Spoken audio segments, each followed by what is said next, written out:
Minit is a cute and inventive new indie game published by Devolver Digital.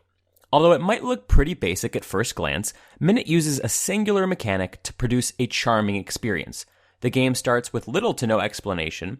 You're simply a cute-looking creature that resembles a Tamagotchi. The game plays from a top-down view, similar to the original Legend of Zelda. When you stumble upon a cursed sword, you are tasked with heading to a rundown factory.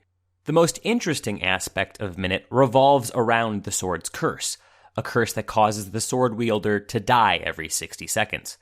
The low-quality visuals might cause some people to dismiss it outright, which would be a horrible mistake, because Minit is a great game with tons of great ideas. The blocky black and white visuals echo the equally basic gameplay.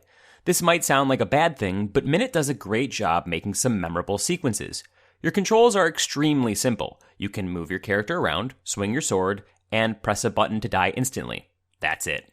Dying respawns you at the last, quote, home you stayed in, and along your adventures you'll find some new areas and homes to shack up in. Now the real focus of Minit is in the time limit. It's not an anxiety-inducing time limit, but one that encourages you to move quickly and with purpose.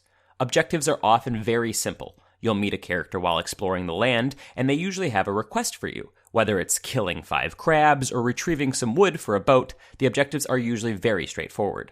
Items and power-ups you find carry from death to death, so you won't have to worry about losing any items.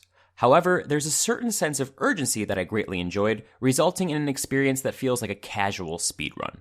The sound design is fun and cheery, with fun music and nostalgic audio cues when you discover new items. In fact, Minit has a lot more charm than most action-adventure games. This is quite an achievement considering just how minimal Minit's design is. You'll be able to finish the game in an hour to 3 hours depending on how quickly you can work out some of the puzzles. The game never really points you in the right direction, instead allowing you to explore and figure things out for yourself. I enjoyed this kind of direction, but players who rely on in-game hint systems and waypoints might find things a bit too vague. There's no map system to keep track of and no mission markers. You'll have to keep track of some things in your head, and the latter half of the game requires you to remember very specific locations and the ability to get there quickly. Since Minit has a basic visual look and sits at a $10 price point, it's easy to make assumptions. There's a lot of fodder on digital marketplaces nowadays, and it's easy to peg Minit as that kind of fodder. This is entirely the wrong assessment, as Minit is easily the most unique game I've played this year so far. If you have a long gaming history and have fond memories of classic adventure games, Minit is sure to please. It also works as an interesting puzzle game, providing a different kind of brain teaser. If you're willing to give it a fair shake and not pass judgment too early, I'm very sure you'll find Minit to be just as fun as I did. Thanks to its reasonable price point, fun and nostalgic visuals, and unique take on the action-adventure genre, I award Minit a 9 out of 10.